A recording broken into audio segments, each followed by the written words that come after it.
Guys मी डोसे करत आहे. आमच्या घरी सॅटर्डे संडेला डोसे इडली असतात. तो सकाळचा नाश्ता.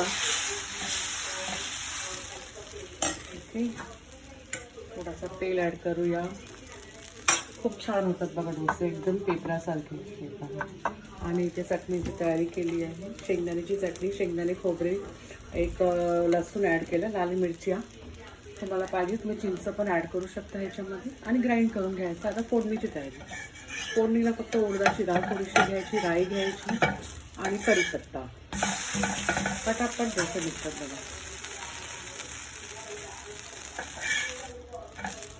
झालं.